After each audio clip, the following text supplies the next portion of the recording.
సింధూరం ఆయనకి ఎందుకు ఇష్టమో తెలుసా? ఆశ్చర్యపోతారు వింటే. రామాయణంలో యుద్ధకాండలో ఉంటుంది ఆ సన్నివేశం. చివర రామాయణ యుద్ధం 21 రోజులు జరిగిందని చెబుతారు. వారం రోజులను కొంతమంది అంటారు, 21 రోజులను కొంతమంది అంటారు. 21 రోజులు అనడానికి ఎక్కువ ప్రమాణం ఉంది. చివరిలో 17 రోజులు 18 రోజులు యుద్ధం అయిపోయాక రావణాసురుడు యుద్ధానికి వస్తే రాముడు ఎదురుగా నిలబడ్డాడు. రాముడికి రథం లేదు, నేల మీద నిలబడ్డాడు. రావణాసురుడు అప్పటికే రాముడి చేతుల్లో 2 సార్లు దెబ్బతిని పరిగెట్టాడు. ప్రాణాలతో వదిలిపెట్టాడు పోరా అబ్బాయిని జాలి దలిచి.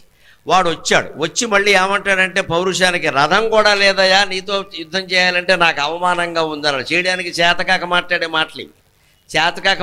మాటలు. అందుకని రథం కూడా లేదయ్యా, నేల మీద నిలబడ్డావు, నేనేమో రాజుని, బంగారపు రథం మీద వచ్చాను నేను, మరి నేను రథం మీద ఉన్నవాడిని రథం లేనివాడితో ఏమి యుద్ధం చేయమంటావు అని రాముడిని ఆక్షేపిస్తే, రాముడు కూడా సరే ఏమి సమాధానం చెప్పాలా అని ఆలోచిస్తూ ఉంటే హనుమంతుడు వచ్చి వెంటనే, ప్రభు మిమ్మల్ని ఒక్క మాట అంటే నేను సహించలేని, రథం లేకపోవడం ఏమిటి, హనుమంతుడు అనే రథం మీకోసం సిద్ధంగా ఉంది, అధిరోహించండి అన్నాడు.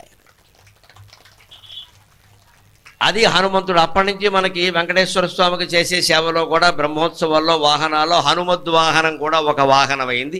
రామాలయాల్లో అయితే ప్రధానంగా చేస్తారు, హనుమద్వాహనమే ఉండాలి, ఇంకేం ఉండదు. వెంకటేశ్వర స్వామిలో అన్నీ ఉంటాయి.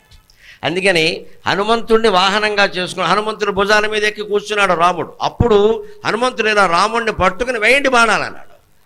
అప్పుడు రావణాసురుడికి ఏం చేయాలో తెలియక, రాముడిని జయించే సామర్థ్యం లేక, రాముడి మీద వేసిన ప్రతి బాణము తిరిగి వచ్చేస్తూ ఉంటే, మధ్యలో విరిగి పడిపోతూ ఉంటే ఏం చేయాలో తెలియక హనుమంతుడి మీద వేశాడు బాణాలు. ఎందుకంటే ఈయనేమి యుద్ధం చేయట్లేదుగా, రాముడు పట్టుకుని ఉన్నాడు, నిరాయుధుడుగా ఉన్నాడు. ఒక రకంగా చెప్పాలంటే నిరాయుధుడుగా ఉన్న హనుమంతుడి మీద బాణాలు వేస్తే హనుమంతుడికి ఎంత సహనం, ఎంత శక్తి అంటే ఒళ్ళంతా నెత్తురు కారిపోతున్నా సరే అలాగే భరించాడు తప్ప రాముడిని కిందకి దించలేదు. అది హనుమంతుడంటే.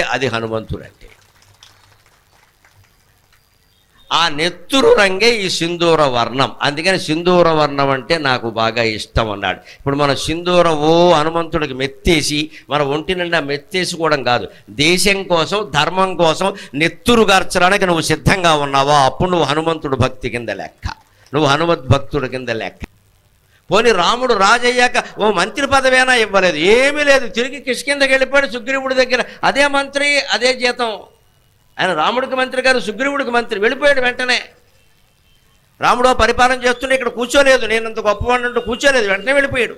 అంటే అవసరమైనప్పుడు దేశం కోసం ధర్మం కోసం త్యాగం చేశాడు. ఆ త్యాగం ఫలించిన వెంటనే మళ్ళీ రామాయణంలో మళ్ళీ కనపడకుండా వెళ్ళిపోయాడు. అది హనుమంతుడు.